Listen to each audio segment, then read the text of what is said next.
à tous et à toutes. C'est un excellent musicien, un interprète de géant, connu ici sur la place parisienne. Un de ses titres a fait office de mon générique d'émission. Je vous laisse découvrir quelques extraits de Dana Pierngula, que j'appelle affectueusement Tonton Dana.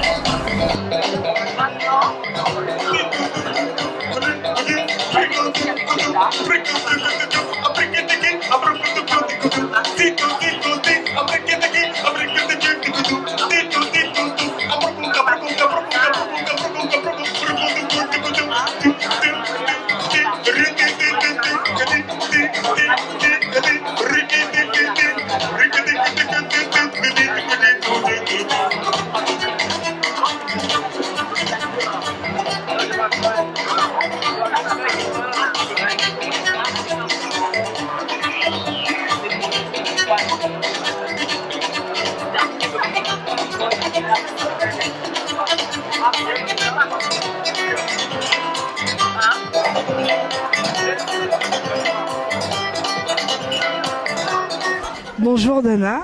Bonjour Vanessa. C'est un honneur pour moi de t'interviewer aujourd'hui. Parle-moi un peu de tes débuts, comment tu as commencé? Mon parcours est assez... j'ai commencé, je dirais, de la musique par ma mère, qui était guérisseuse. Donc souvent je l'accompagnais dans les cérémonies où ils opéraient des guérisons et tout. Et dans ces cérémonies, les gens chantaient, ça dansait, ça jouait au percu. Et j'ai commencé par ce truc. Et après, je suis né dans un quartier très culturel, Bakongo, où il y avait des ballets traditionnels à Ngwakatura. J'ai commencé par la danse, et de la danse, je suis passé au percu, je suis passé à la batterie. Est-ce que tu peux un peu nous parler des Balkassa? Je l'ai créé avec Monsieur Ntikankaya. Ouais.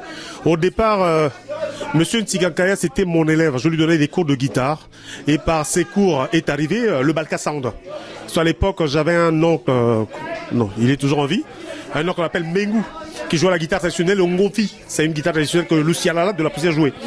Et de temps en temps, on essaie de faire une symbiose entre la musique classique dite et la musique traditionnelle, Babembe entre guillemets.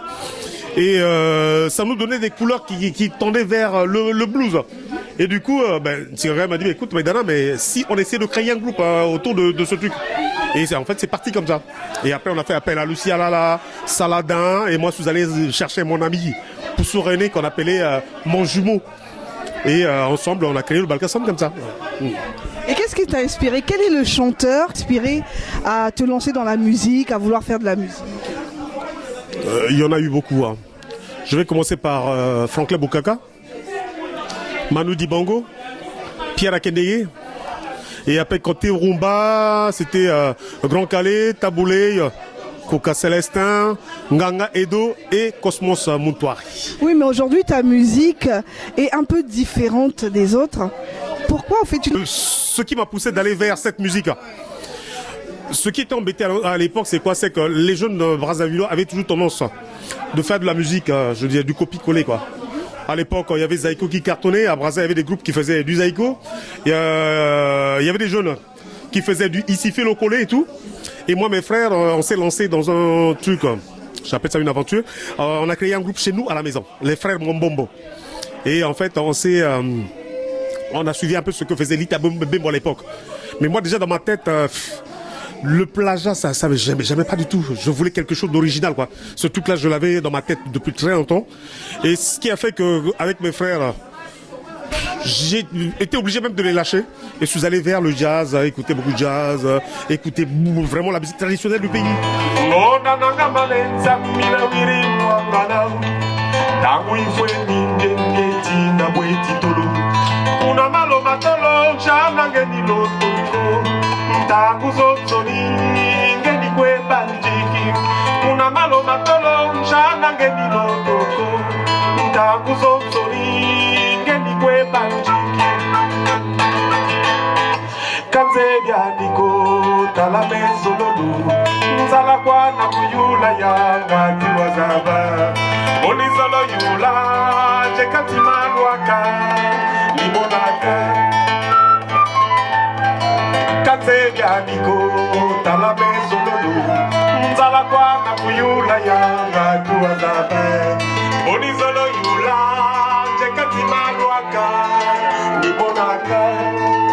J'ai vu qu'il y avait des similitudes. De toute façon, on sait bien le jazz d'où il vient.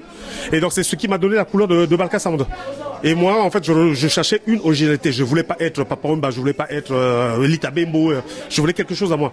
D'où on a créé Balka Sound. Et après, c'est les tambours de Brazza. Tambour de Brazza, ça, c'est encore une autre histoire. Il y a eu la guerre au Congo, je me suis retrouvé à Pointe-Noire. Et eux, ils sont revenus d'une tournée. Ils cherchaient un bassiste qui peut chanter avec sa basse et qui sait jouer au percu. Mais c'est avéré que moi, c'est des choses que je maîtrise bien. Et ils m'ont mis dans leur tournée et je suis parti avec eux. Ouais. C'est comme ça que je suis arrivé dans Tambour de Brazza. Et il y a un truc que je reconnais. J'ai joué dans pas mal de groupes, j'ai accompagné pas mal de musiciens. Mais l'expérience que j'ai connue avec les Tambours de Brazza, c'était énorme. C'était énorme. J'ai appris beaucoup de choses dans Tambour de Brazza. Et je pense que j'ai jamais eu mieux que Tambour de Brazza. Franchement parlant, quoi. J'ai joué, je sais pas, dans les orchestres, le peuple bantou, machin. Mais l'expérience que j'ai connue dans Tambour de Brazza, c'était meilleur. C'était le meilleur. Ouais. C'est pour ça qu'on retombe aujourd'hui sur ton album.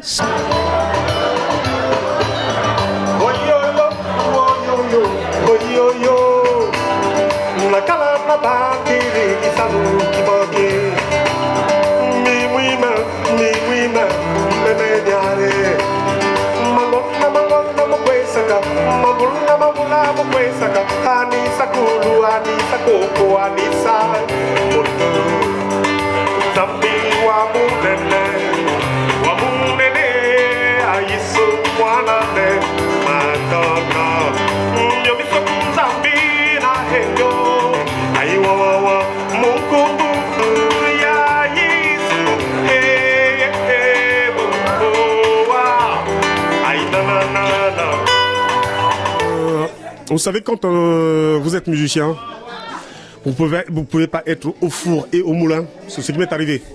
Aujourd'hui, la production a chuté. Il n'y a plus de production, il n'y a rien de tout. Moi, j'ai pris le courage d'aller dans un studio, j'ai enregistré. À la fin, j'ai sorti mes moyens, j'ai sorti mon disque. Mais entre-temps, il fallait que je trouve une maison de distribution ou une maison de production qu'on connaît. Mais je suis tombé sur des maisons, je trouvais que c'était pas, avec ça n'allait pas loin, quoi. C'est notre disque qui sera vendu à Château-Rouge et ça s'arrête là. Donc du coup, j'ai pris tout mon temps. Et comme je sais que ce que je fais avec, le style Balka Sound, c'est des musiques qui se démodent pas. Donc je ne désespère pas. Je sais que tôt ou tard, je vais trouver un tuyau qui pourra me permettre de faire la promotion de mon disque. Et là, je suis en train de faire des images. Donc je me suis dit, c'était peut-être mieux de commencer par les images. Si ça accroche, je m'en fous. S'il faut que je mette encore mes moyens pour encore relancer mon truc, je le ferai. Parce qu'il n'y a pas de producteur pour produire. Il n'y a rien, il n'y a plus rien. Il n'y a plus rien ici à Paris. Sur la place de Paris, il n'y a plus rien.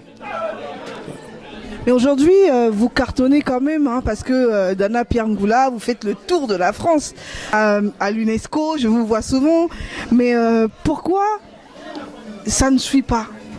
Voilà encore un autre problème. En fait, il y a eu un moment quand je me suis rendu compte qu'ici en France, les studios d'enregistrement ne marchaient plus. Les spectacles, il n'y a plus rien. De toute façon, les orchestres à l'époque, il y en avait plein qui faisaient des concerts. Là, il n'y a plus de concerts. Donc en tant que bassiste, je ne jouais presque plus. Donc je me suis lancé à la guitare solo. Ça me permet de chanter librement et je me suis créé un système qui me permet de jouer tout seul. Donc ce qui fait qu'aujourd'hui j'anime des soirées, même quand il y avait 3000 personnes seul, j'ai assuré ça passe. Et j'ai créé un groupe, mais comme tu connais les groupes ici en France, les musiciens ils suivent pas quoi. Ou soit ils viennent en retard, c'est jamais sérieux. Donc ce qui a fait que j'ai créé un système qui me permet de jouer tout seul, que je connais bien. Et ce système aujourd'hui m'a ouvert des portes ça me permet d'aller jouer n'importe où à l'UNESCO. Tu m'as vu à pas mal d'endroits et tout. Mais c'est pas vraiment un plaisir pour moi. Moi, j'aimerais un jour avoir des musiciens, un groupe sérieux, bosser avec eux, que de bosser avec des machines. Aujourd'hui, j'ai des machines, hein, avec ça, je m'éclate. Et j'ai pas de soucis. Je suis pas dans la peur là. Le musicien, est-ce qu'il viendra à l'heure? Est-ce que non. Voilà quoi. C'est. Et des projets pour le Congo? J'ai un grand studio d'enregistrement qui dort à la maison. Le matériel est là. Et tu sais bien que j'ai aussi plusieurs sonos que j'ai achetés. Donc j'ai la possibilité de sonoriser les orchestres au pays, le matériel est là. Mais là, d'ici la fin de l'année, je ferai quand même un tour au Congo, j'irai voir un peu comment ça se passe. Si c'est positif, je prends tout ce que j'ai comme matériel, je pars avec au Congo. Parce que ma vie, c'est là-bas, c'est pas ici.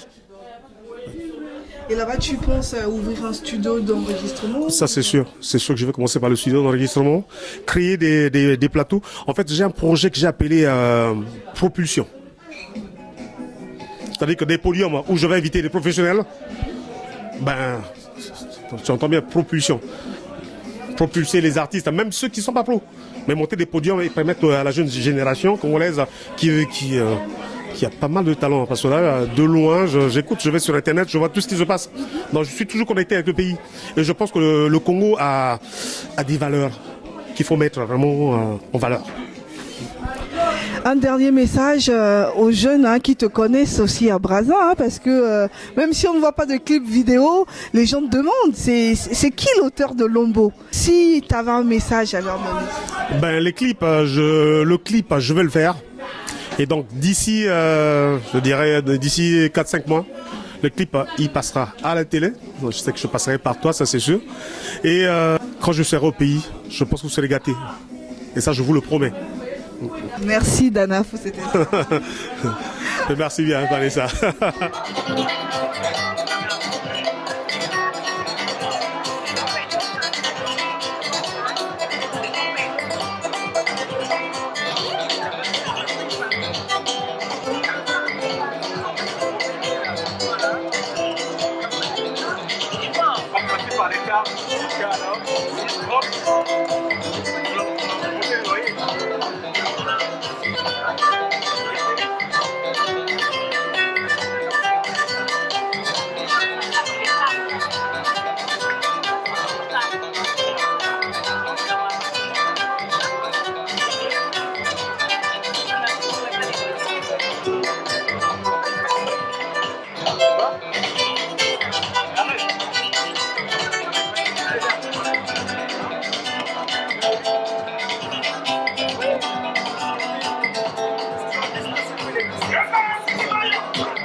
Merci d'avoir suivi cette émission. Merci d'être de plus en plus nombreux à nous rejoindre dans l'émission Genesis. D'ici là, portez-vous bien. À très bientôt. Surtout, cultivez votre bonheur. Ciao.